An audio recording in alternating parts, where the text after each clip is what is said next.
여러분, 오늘 9월 마지막 주일이에요. 참 빨리 가는 것 같아요. 제가 한 달 동안 계속해서 주제는 안 정했지만 인생을 축제처럼 살아갈 수 없을까? 축제라는 단어를 계속 썼어요. 저는 그저 이런 마음속에 이 잿빛 하늘 같은 이런 광야 같은 세상에 살면서도 그저 한숨만 나오고 또 염려만 하는 그런 삶이 아니라 축제라는 그 단어, 이런 삶도 있구나.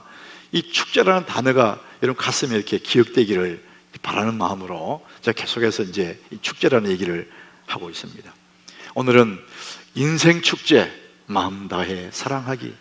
이게 이제 어쩌면은 축제에 대한 결론적인 말씀인지도 모르겠어요.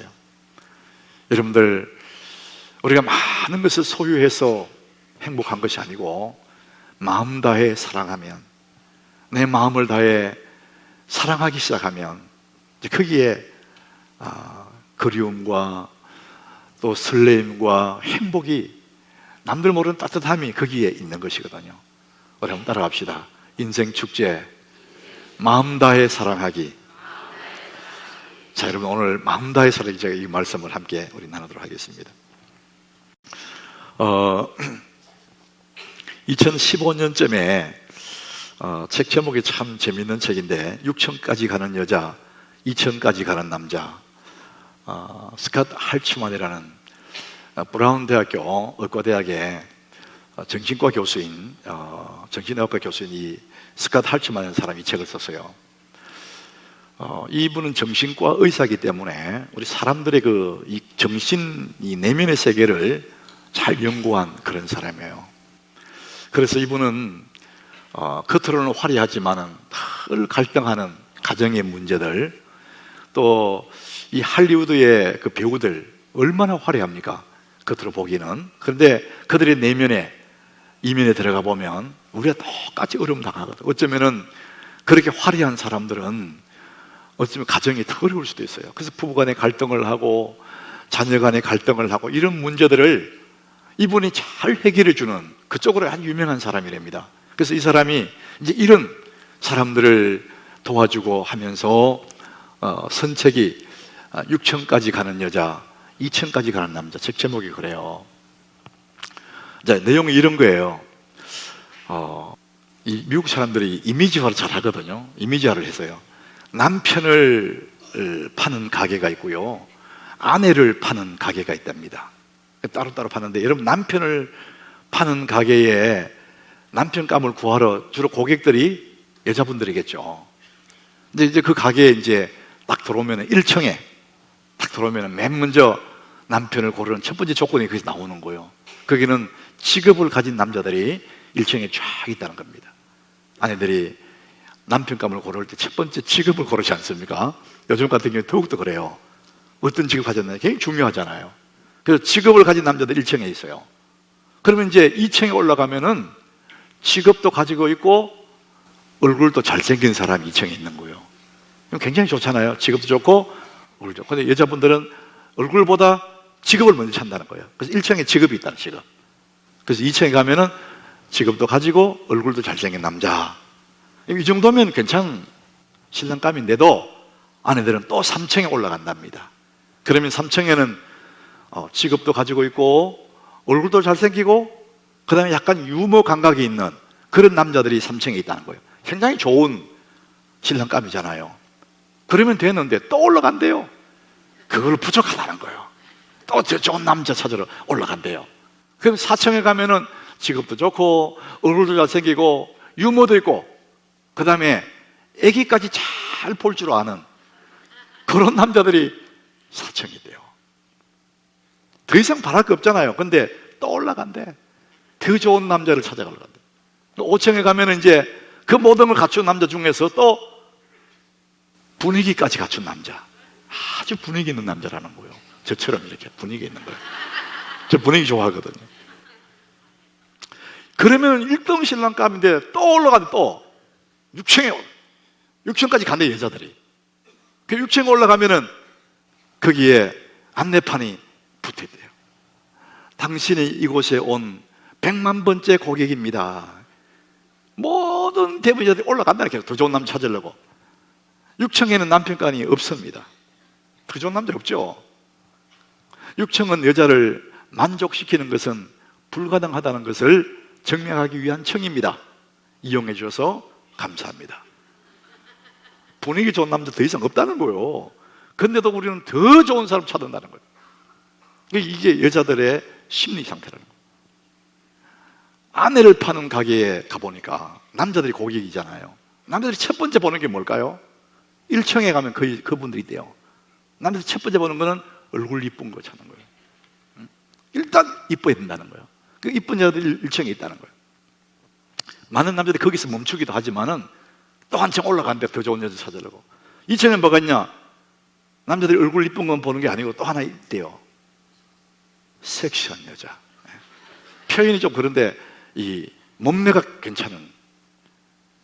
그러면 남자들은 1층에서 머무는 남자 있고 2층에 몸매까지 좋은 여자가 있으면 거기서 아무도 의도 안 올라간대. 그것은 끝이라는 거예요. 여기서 끝! 딱 멈춘대. 대부분 남자는 그것만은 더 이상 필요 없다는 거예요. 야, 사람의 마음을요 기가 막히게 이렇게 이미지화한 거예요. 정말 그런 것 같아요. 근데 우리가 이걸 보면 슬픈 게 뭐냐면은 조건을 따지는 거예요. 내가 사랑을 하는데 내가 사랑할 만한 사람을 조건을 따지는 거예요. 그게 좀 씁쓸해요. 근데 그럼에도 불구하고 여러분, 한 남자를 사랑하는 여자의 행복, 한 여자를 죽도록 사랑하는 그 남자의 행복, 이건 말로도 할 수 없는 거거든요.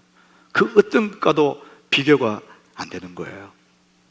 자, 그래서 이 시대의 사람만 그런 게 아니라 역사 속에 있는 모든 사람들이 사람을 사랑하는 것, 그 누군가를 사랑하는 것에 대해서 행복을 누렸다면 다 똑같은 거예요.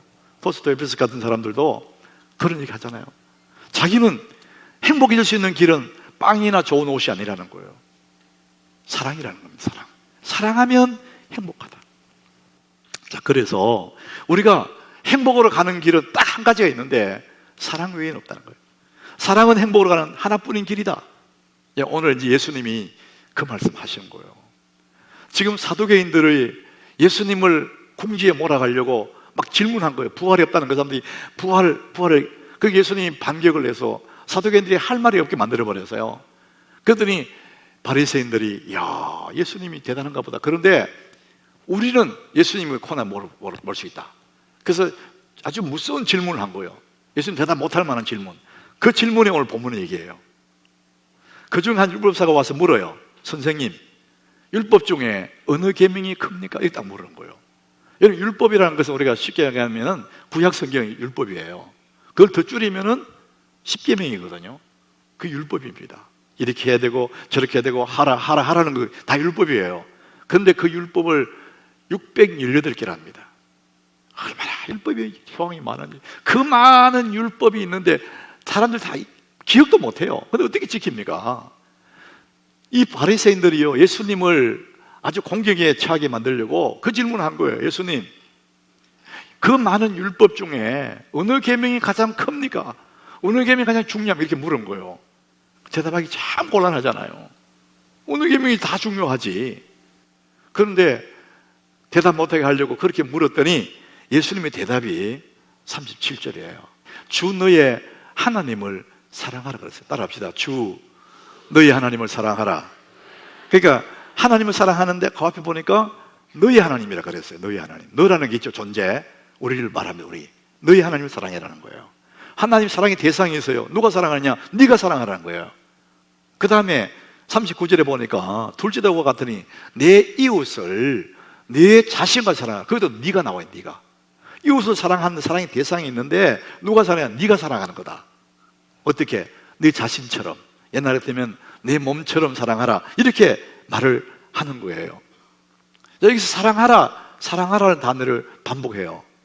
그런데 여러분, 왜 사랑받으라 말하지 않고 사랑하라고 하셨을까? 예수님은 율법의 전체를 한마디로 말하면 사랑하라는 거다는 거잖아요. 사랑받으라 이게 아니고 사랑하라 이렇게 말씀하십니다. 여러분, 우리가 사랑받으려고 사람들이 굉장히 노력을 해요. 그 사람에게 사랑받기 위해서. 그래서 여자분들은 예쁜 옷을 입고 화장을 하고 머리를 가꾸고, 여러분 사람들이 그리고 남자들은 스펙을 쌓고 좋은 직장을 들어가려고 하고 결국은 인정받으려고 사랑받으려고 하는 거거든요. 여러분 사랑받는 것도 좋지만 주님이 여기 사랑받아라 이렇게 하지 않고 사랑하라 이렇게 말씀하시거든요. 왜 그렇습니까? 여러분 사랑받는 것은 사랑하기 위한 전 단계예요. 우리 이 땅에 사랑받기 위해 태어난 건 아니에요. 사랑하기 위해서 태어났어요. 우리 어릴 적에는 무조건 엄마의 사랑을 받아요. 자라면서 점점 사랑을 받아. 그러다가 어느 날 사춘기가 되면은 누군가를 사랑하기 시작합니다. 그동안은 사랑받아 이제는 사랑하는 사람으로 바뀌어가는 거예요. 그 사랑하기 위해서 사랑받는 거죠. 궁극적으로 목적은 뭐냐? 사랑하는 겁니다. 그런데 여러분 사랑받으려고 애를 쓰다 보면은요, 이제는 사랑해야 될 때인데 사랑받으려고 하다 보면 평생 사람 눈치 보게 되고, 내 마음에 사랑받을 때는 좋지만 그게 떠나갈 때는 가슴이 무너집니다. 내 인생이 망가져 버립니다. 그래서 예수님이 사랑받아라 이렇게 하지 않고 사랑하라 이렇게 말씀합니다. 여러분 사랑받을 때와 사랑할 때는 그 기쁨은 비교가 안 되는 거예요. 그런데 사춘기 시절에 누군가를 좋아하고 그 사람은 모르지만 내 혼자 좋아해도 그 마음에 그 설레임이나 내 가슴에 고동치는 거, 이런 경험하시지 않습니까? 사랑받을 때 비교가 안 되는 걸 사랑하는 거거든요. 왜 주님이 사랑하라 그러냐? 사랑해야 내가 행복하기 때문에. 사랑하면 내가 행복한 거예요. 누군가를 미워하면서 행복해질 수가 없어요. 여러분 누군가를 미워하고 누군가를 분노해 보세요. 미움받는 그 사람이 문제가 생기는 건 내가 문제가 생깁니다. 내 마음이 사막이 됩니다. 그럼 누군가를 사랑하기 시작하면은 내가 행복해지는 거예요. 그래서 주님이 사랑받으라 하지 않고 사랑하라 이렇게 말씀하시는 거죠. 여러분 주님이 우리를 사랑하라는 이유가 또 하나 있습니다. 잠언 8장 17절에 이런 말씀이 있어요. 우리 같이 읽습니다. 나를 사랑하는 자들이 나의 사랑을 입으며 나를 간절히 찾는 자가 나를 만날 것이라. 여러분 이 말씀을 가만 보면은요, 하나님을 사랑하는 사람들은 하나님 사랑을 입는데요. 여러분 사랑하게 되면 사랑받게 돼 있어요. 내가 먼저 사랑하면 하나님의 사랑을 입게 된다는 거예요. 여러분 하나님의 사랑이 있는다는 것은 얼마나 큰 복인지 모릅니다. 초라한 인생이 하나님의 사랑을 입으면은요 굉장한 존재가 됩니다. 아무것도 아닌 인생이 하나님의 사랑을 입으면은 빛나기 시작합니다. 그래서 하나님의 사랑을 입기 전에 사랑을 하라는 거예요. 나를 사랑하는 자들이 나의 사랑을 입는데요. 37절 다시 한번 읽어보겠습니다. 예수께서 이르시되 내 마음을 다하고 목숨을 다하고 뜻을 다하여 주 너의 하나님을 사랑하라. 이건 신명기 6장 5절의 말씀을 인용한 거예요. 예수님이 신명기 6장 5절은 그게 쉐마라 그랬어요. 아이들, 유대인들은 어릴 적에 아이가 태어나면 그 아이가 알아듣든지 못하든지 상관없이 이 쉐마를 계속 엄마가 그 귀에다 읽어주는 거예요. 너는 마음을 다하고 목숨을 다하고 뜻을 주 너의 하나님을 사랑해라. 이걸 가르치는 거예요. 그 애는 어릴 적부터 뭘 듣느냐 하면은 마음을 다하는 훈련을 받는 겁니다. 사랑하는데 어떻게 사랑해? 마음을 다하는, 목숨을 다하고 힘을 다하는 훈련을 어릴 적부터 받았다는 거예요. 여러분 마음을 다해 하는 사람을 누가 당할 수 있습니까? 머리 선다고 되는 게 아니에요. 마음을 다하면은 아무도 당할 자가 없는 것입니다. 예수님이 그 말씀 하시는 거예요. 네가 마음을 다하고 목숨을 뜻을 다해 주님의 하나님을 사랑해라. 마음 다하는 훈련은 이것이 탁월한 사람 되는 비밀이라는 거예요. 여러분이 하나님을 마음 다해 사랑하면 여러분이 행복해질 뿐만 아니라 여러분 삶이 눈부신 미래가 열릴 줄로 믿습니다. 우리 한 사람 한 사람이 내가 미천하지만 정말 부족하지만 내가 마음 다해 주님을 사랑하면 내 삶이 정말 부유해지고 풍성해지고 축제가 이루어지는 그 영광을 주님이 말씀하시는 거예요. 우리가 사랑하되 마음을 다해 사랑하는 거예요. 자, 그러면 마음을 다해 사랑하는 그 기술이 있다. 사랑에도 기술이 있다는 겁니다. 사랑이 무슨 기술이 필요하냐? 사랑하면 되지 이렇게 생각하잖아요. 물론 사랑하면 되죠. 그런데 사랑에도 기술이 있다는 거예요.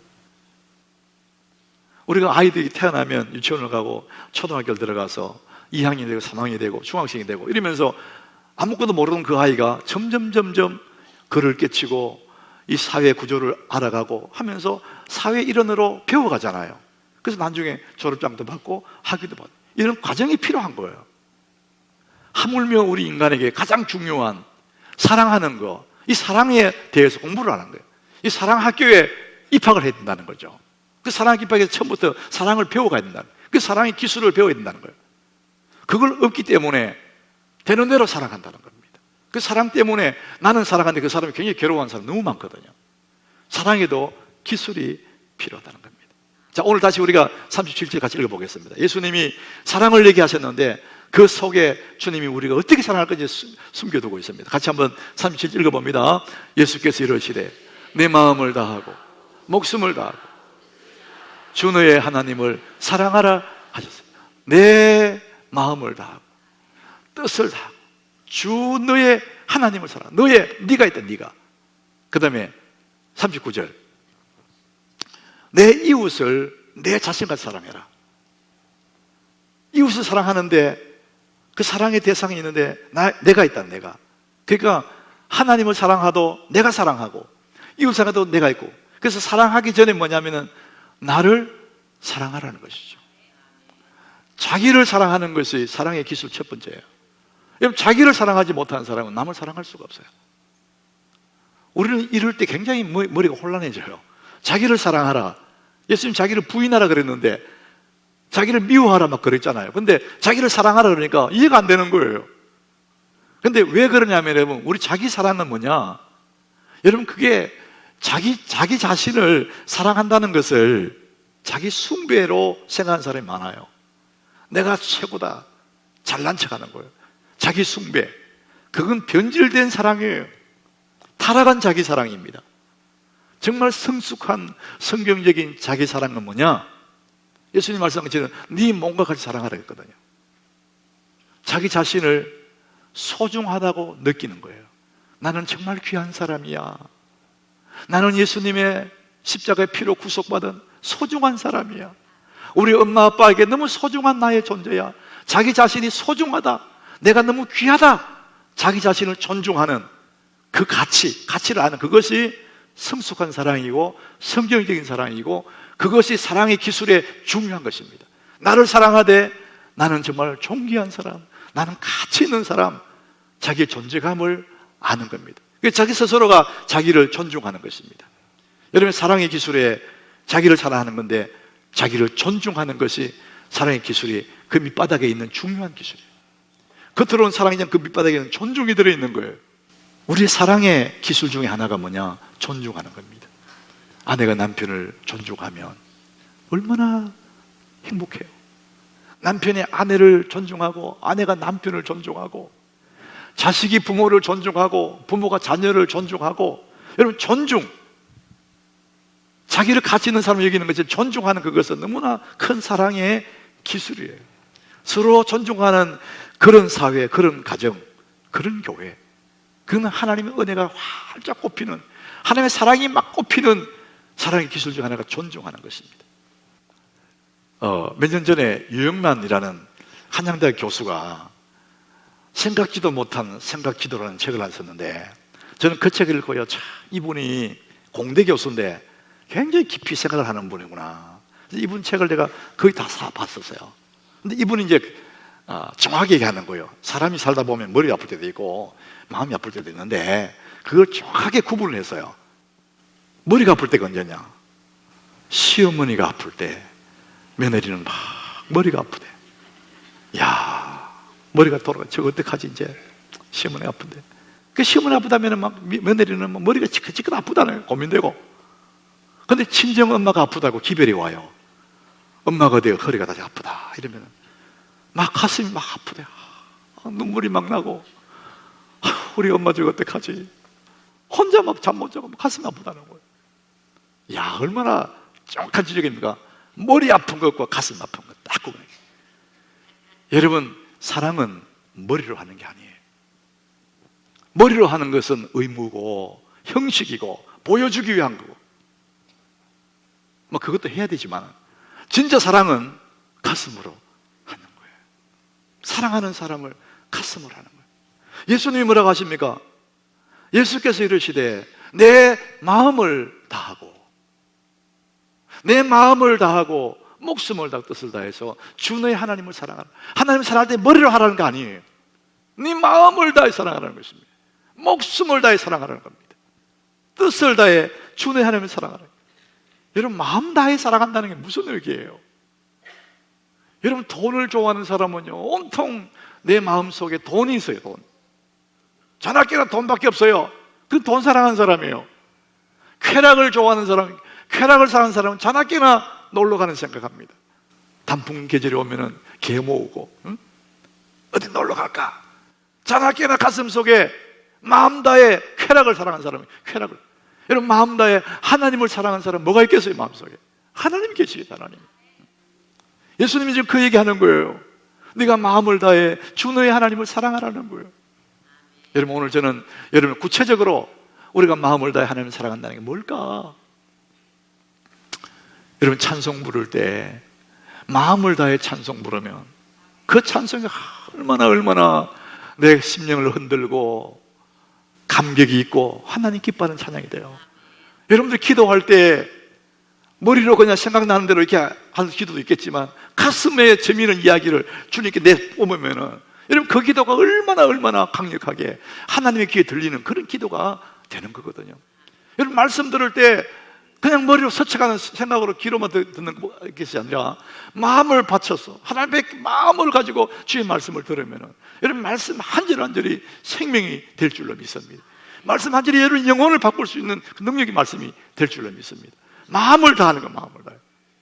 헌금할 때 내 중에 있는 거 아무렇게나 헌금하는 게 아니고 내 마음을 실어서 그렇게 헌금하는 거예요. 여러분, 헌금은 영어로 오프링이라고 그래요. 그 헌신을 얘기하는 것이 부담이 된다. 부담이 엄청난 부담이 되는 거예요. 여러분, 아무 부담 없는 그건 헌금이 아니에요. 그건 도네이션이에요. 기부하는 겁니다. 기부. 내가 그거 다 쓰고 남는 거 기부할 수도 안 할 수도 없고 헌금을 그렇게 하면 안 된다는 거예요. 내가 서기 전에 가장 먼저 주님께를 떼내는 거예요. 이게 늘 부담이 되는 거예요. 그게 헌금이라는 거예요. 그게 마음 다해서 주님을 사랑하는 거라는 거죠. 여러분, 마음 다해 주님 사랑하는 거 찬송하고 마음 다해 기도하고 말씀 듣고 헌금하고 이 네 개가 다 어우러진 게 뭡니까? 이 네 개가 다 어우러진 게 뭐니? 예배입니다. 예배. 이 예배가 마음 다해 주님을 사랑하는 장소입니다. 여러분, 우리가 마음 다해 주님 사랑하는 행위입니다. 행위. 이 예배가 여러분 마음 다해 주님 사랑하는 여러분의 자세가 되기를 축복합니다. 이 예배를 월십이라고 하잖아요. 월십은 월띠, 가치에서 왔어요. 가치. 최고의 가치를 하나님께 드리는 거예요. 그래서 내가 마음을 다해 주는 게 예배하는 것입니다. 이게 예배거든요. 여러분, 주일마다 내가 마음을 다해 주님을 사랑한다는 것은 온 힘을 다해 하나님께 예배하는 것입니다. 이게 사이고 사역할 때, 여러분 인생은 정말 마음 다해 주님 사랑할 때 여러분 삶은 빛나는 삶이 될 줄로 믿습니다. 행복한 사람의 마음가짐, 사랑에 빚진 자의 마음을 갖는 거예요. 이게 최고의 행복이에요. 주님 내게 베푸신 그 은혜 내가 무엇으로 갚을까? 로마서에 보면은요 13장 8절에 사랑의 빚 외에는 아무 빚도 지지 말래요. 세상에 물질적으로 빚지면 어깨가 무거워요. 누군가에게 빚져보세요. 괴롭지. 그러나 사랑의 빚을 지고 나면 너무 감격스러운 거예요. 사랑의 빚을 질수록 내 마음이 행복해요. 이거 어떻게 갚지? 너무 고맙고 사랑하고. 우리는 예수의 사랑을 입은 사람들, 예수의 피 흘림의 사랑을 입어 구속받은 사람이에요. 그래서 예수님을 생각하면 눈물이 나는 거예요. 너무너무 감사한 거예요. 그게 사랑의 빚진 자의 마음을 갖는 것입니다. 시편 116장 12절에 내게 주신 모든 은혜를 내가 여호와께 무엇으로 보답할까? 우리 같이 읽어보겠습니다. 내게 주신 모든 은혜를 내가 여호와께 무엇으로 보답할까? 주님께 받은 그 사랑 생각할수록 너무나 감사하고 내가 무엇으로 주님 보답하지? 이런 사랑에 빚진 자의 심정을 가지면 여러분 오늘 하루하루 내 가슴에 감격이 올라오고 축제가 올라오고 내가 그 빛을 갚아야지 마음 다해 주님 사랑하게 되고 여러분 매 순간순간이 승리할 줄로 믿습니다. 빚진 자의 심정, 마음 다해 주님을 사랑하는 여러분 되시기를 주의 이름으로 축복합니다.